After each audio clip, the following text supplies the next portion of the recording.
jest brązowa i gorąca. Ludzie piją ją rano dla energii.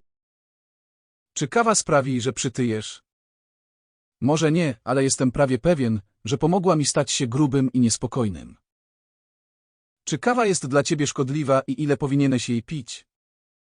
W maju 2017 roku 16-letni Kalifornijczyk wypił dużą Mountain Dew, kafe latte i napój energetyczny w ciągu 40 minut. Następnie zasłabł i zmarł z powodu incydentu sercowego wywołanego kofeiną. Całkowita ilość kofeiny, jaką spożył, wynosiła zaledwie 400 mg, co odpowiada 4 filiżankom kawy. Z drugiej strony, badanie przeprowadzone w 2008 roku na 817 dorosłych Finach wykazało, że im więcej kawy pili ludzie, tym dłużej żyli, przy czym osoby pijące aż 7 filiżanek kawy dziennie żyły najdłużej.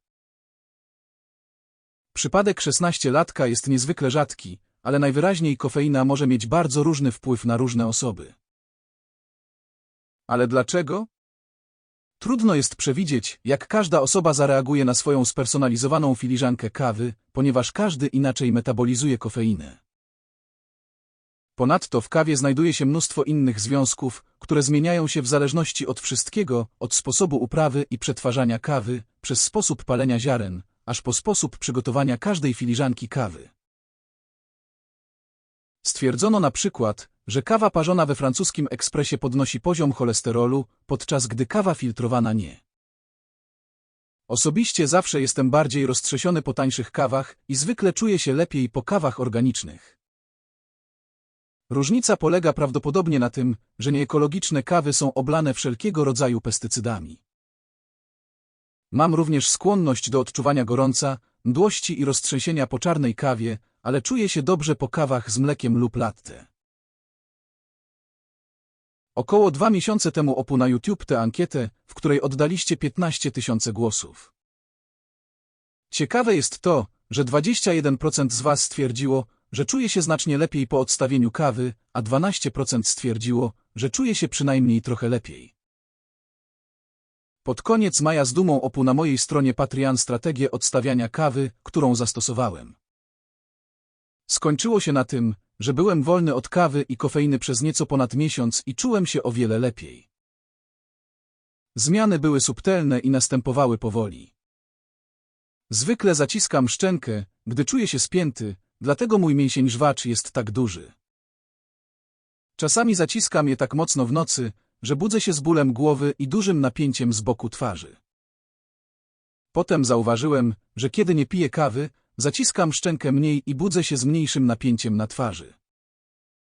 Jestem też mniej niespokojny w ciągu dnia i mam bardziej stabilną koncentrację bez kawy.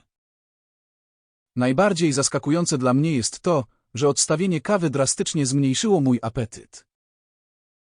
Kiedy piłem 3 filiżanki kawy dziennie, jedynym sposobem na najedzenie się było fizyczne rozciągnięcie żołądka ogromną masą jedzenia. Kiedy odstawiłam kawę, moje hormony sytości znów zaczęły działać i mogłam jeść jak normalny człowiek. Ale kofeina to śliski temat. Skończyło się na kilku kawowych randkach z przyjaciółmi, a w lipcu znów piłam 3 podwójne latte każdego ranka. Dopiero po około 10 dniach zauważyłem, że stałem się nieco bardziej głodny, ogólnie byłem nieco bardziej niespokojny, a moja koncentracja w ciągu dnia była mniej stabilna. Oficjalne stanowisko jest takie, że powinniśmy utrzymywać spożycie kofeiny poniżej 400 mg w 4 filiżankach kawy dziennie. Badania wykazały jednak, że w zależności od tego, kim jesteś, metabolizm połowy dawki kofeiny może zająć od 2,3 godziny do 9,9 godziny. Inne badania wykazały, że jeśli wolno metabolizujesz kofeinę, wysokie spożycie kofeiny może zwiększyć ryzyko chorób serca, ale jeśli szybko metabolizujesz kofeinę, może to nawet obniżyć ryzyko chorób serca. W rzeczywistości możesz nawet bardziej lub mniej cieszyć się smakiem kawy, w zależności od tego, jak szybko metabolizujesz kofeinę. Badanie wykazało, że osoby, które wolniej metabolizują kofeinę, postrzegają ją jako bardziej gorzką. Możesz sobie pomyśleć, że skoro szybko metabolizuję kofeinę, to będę czerpać z kawy więcej korzyści niż szkód. Cholernie dobra filiżanka kawy. Jednak mój raport dna pokazuje, że w rzeczywistości metabolizuję kofeinę szybciej niż przeciętnie. Mimo to nadal mam problemy z kawą. Gorąca kawa. Ty idioto. Najpierw przyjrzyjmy się kofeinie i głodowi. Kofeina aktywuje oś stresu i podnosi poziom hormonu stresu, kortyzolu. Stwierdzono, że kortyzol zwiększa apetyt. I chociaż inne badanie nie wykazało, że kofeina bezpośrednio zwiększa apetyt, to okazało się, że kofeina utrudnia spadek poziomu kortyzolu. Stefan Hernisky, autor książki Caffeine Blues, pisze, że osoby spożywające ponad 300 mg kofeiny dziennie mogą mieć podwyższony poziom cholesterolu w surowicy przez 18 godzin dziennie. Kofeina może również powodować, że postrzegamy i fizjologicznie reagujemy na stresujące rzeczy tak, jakby były jeszcze bardziej stresujące. Faktem jest, że ty i ja siedzimy tu dzisiaj, ponieważ będzie to twój ostatni tydzień zatrudnienia w tej firmie. Badanie z 1974 roku wykazało, że w grupie osób, którym powiedziano, że zostaną zwolnieni z pracy, poziom noradrenaliny związanej ze stresem był wyższy u osób, które regularnie piły kofeinę. Zasadniczo, ich fizjologiczna reakcja na stres była większa dzięki kofeinie. Osoby pijące kofeinę prawdopodobnie czuły się bardziej zaniepokojone utratą pracy, biorąc pod uwagę, że noradrenalina wywołuje niepokój. Czy to wystarczy, aby powiedzieć, że kofeina sprawiała, że byłem gruby i głodny? Przypuszczam, że nie. Ale wyższy poziom stresu został powiązany z większą ilością tkanki tłuszczowej na brzuchu i istnieją dowody na to, że osoby z większą ilością tkanki tłuszczowej wydzielają więcej hormonu stresu, kortyzolu. Kortyzol z kolei zwiększa apetyt, tworząc błędne koło. Stwierdzono, że zwiększony niepokój zwiększa apetyt, a jedzenie faktycznie łagodzi niepokój. Przyjrzyjmy się więc związkowi kawy i kofeiny z niepokojem, ponieważ być może mój zwiększony apetyt jest po prostu następstwem zwiększonego niepokoju, który odczuwam po wypiciu kawy.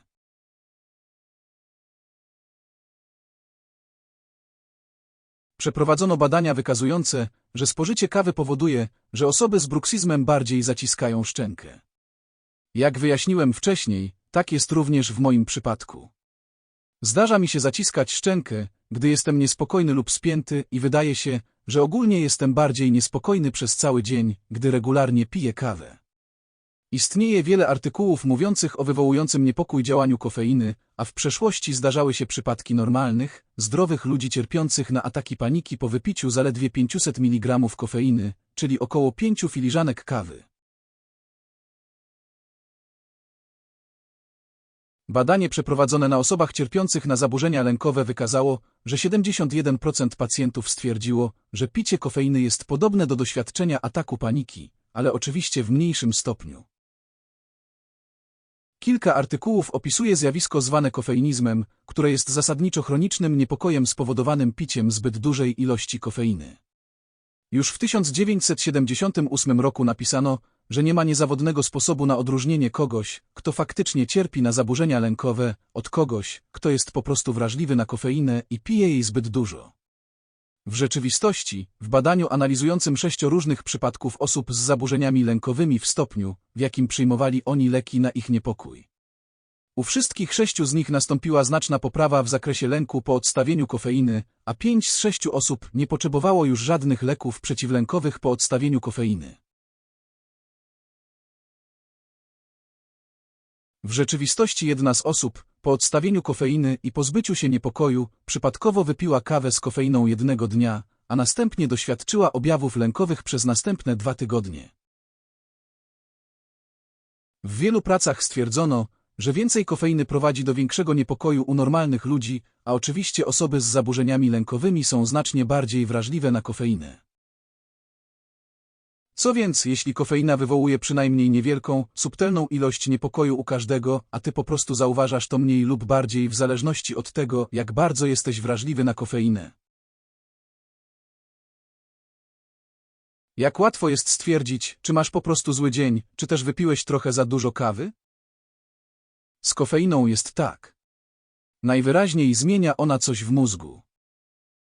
Gdyby kofeina po prostu sprawiała, że czujesz się dobrze i koncentrujesz się przez chwilę, a następnie całkowicie znika z twojego organizmu po kilku godzinach, to nie mielibyśmy efektów odstawienia, gdybyśmy przegapili poranną filiżankę kawy, ale tak jest.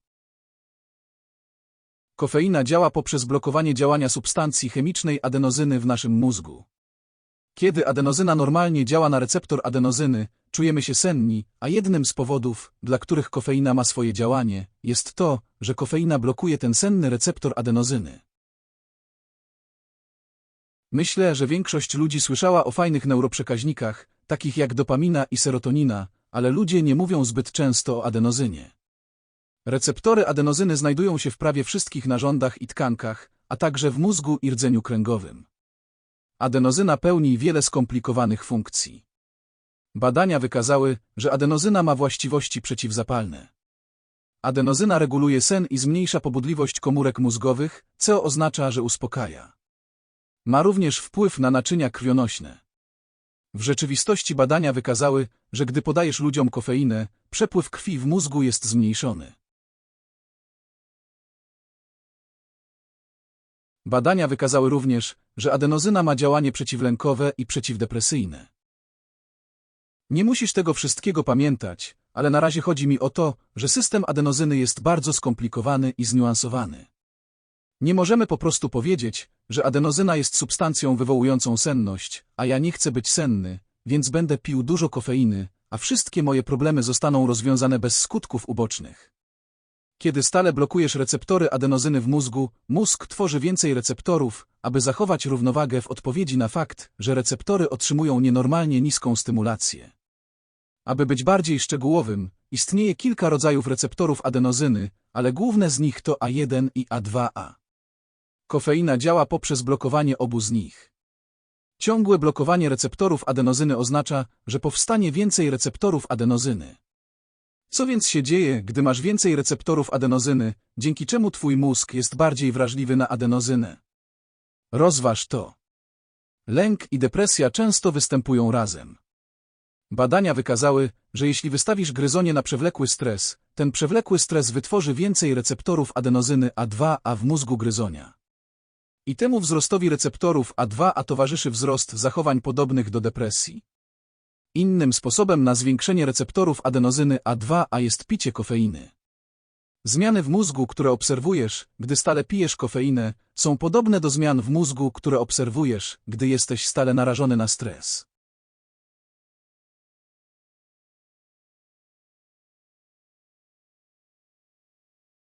Tak więc kofeina może mieć tymczasowe działanie antydepresyjne, ponieważ blokuje receptory A2A. Jak wiesz, kofeina poprawia nastrój, ale te badania sugerują, że mózg zmienia się w taki sposób, że gdy kofeina zaczyna się zużywać, ogólny podstawowy nastrój jest gorszy w porównaniu do sytuacji, gdy nie masz nawyku kofeinowego. Inną rzeczą jest to, że aktywacja receptorów A1 ma działanie antydepresyjne. W rzeczywistości, co dziwne, niedobór snu wydaje się mieć działanie antydepresyjne na ludzi. Im dłużej nie śpisz, tym więcej gromadzi się adenozyny. A ta adenozyna działa na receptory A1 i daje efekt antydepresyjny. Pamiętaj jednak, że kofeina blokuje te receptory A1. To miało dla mnie sens. Kiedy piłem kawę, zauważyłem, że mój nastrój był nieco bardziej zmienny. Czułem się szczególnie pozytywnie i pewnie zaraz po wypiciu kawy, ale gdy kofeina zaczęła się zużywać, zauważyłem, że byłem trochę bardziej niepewny siebie i nieco bardziej pesymistycznie nastawiony do rzeczy. Oprócz receptorów adenozynowych, kofeina powoduje również fizyczne zmiany w kilku innych receptorach mózgowych bardzo ważnych dla nastroju, takich jak receptory adrenaliny, receptory GABA i receptory serotoninowe. Adrenalina jest częścią stresującej reakcji walki lub ucieczki, serotonina jest ważnym neuroprzekaźnikiem dla pozytywnego nastroju, a GABA jest neuroprzekaźnikiem hamującym, co oznacza, że pomaga ci się zrelaksować. Przeprowadzono wiele badań nad znaczeniem GABA w zaburzeniach lękowych. W rzeczywistości, jak wyjaśnia ten przegląd z 2012 roku, deficyt sygnalizacji GABA w mózgu jest cechą wspólną zaburzeń lękowych i dużej depresji, a kofeina zakłóca normalny metabolizm GABA. Badania wykazały, że umieszczenie kofeiny w wodzie pitnej myszy zmniejsza ilość GABA w mózgach myszy. Czy to wszystko dowodzi, że niepokój, którego doświadczasz w swoim życiu, jest głównie spowodowany kofeiną? Cóż, nie, ale przynajmniej w moim przypadku. Nie muszę czytać tych wszystkich badań, aby zrozumieć, że kofeina przynajmniej trochę zwiększa mój podstawowy poziom niepokoju. Na początku wideo wyjaśniłem, że istnieje wiele indywidualnych różnic między ludźmi w sposobie przetwarzania kofeiny. Chcę przez to powiedzieć, że jeśli lubisz kofeinę i nie uważasz się za osobę niespokojną i jesteś całkowicie zadowolony z tego, jak się czujesz, prawdopodobnie nie musisz zmieniać swojej porannej rutyny. Niektórzy z Was mogą zastanawiać się, dlaczego herbata sprawia, że czujesz się lepiej niż kawa.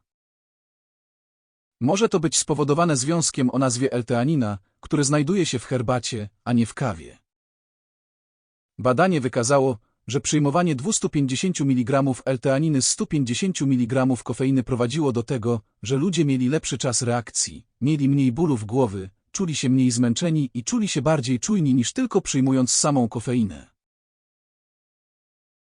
W rzeczywistości, L-teanina jest popularnym suplementem właśnie z tego powodu, przyjmowanym w celu zmniejszenia drżenia po kawie. Ostatnia rzecz. Może chcesz spróbować odstawić kawę, ale chcesz żyć wiecznie jak ci Finowie pijący 7 filiżanek dziennie. Ale czy kawa naprawdę wydłużyła im życie? A może po prostu ludzie z super wytrzymałymi ciałami i wątrobami, którzy mogą z radością przetwarzać filiżankę po filiżance kawy bez żadnych złych skutków? Są po prostu naturalnie bardziej wytrzymali i dlatego żyją dłużej? W końcu powodem, dla którego osoby z chorobami wątroby, na przykład, nie piją tak dużo kofeiny, jest prawdopodobnie to, że ich osłabione wątroby mają naprawdę trudny czas na jej przetworzenie.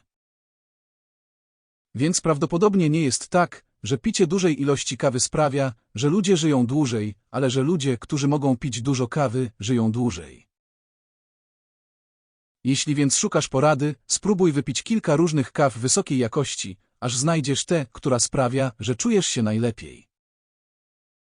A następnie, jeśli nie jesteś w pełni zadowolony z tego, jak się czujesz, możesz połączyć ją z L-teaniną.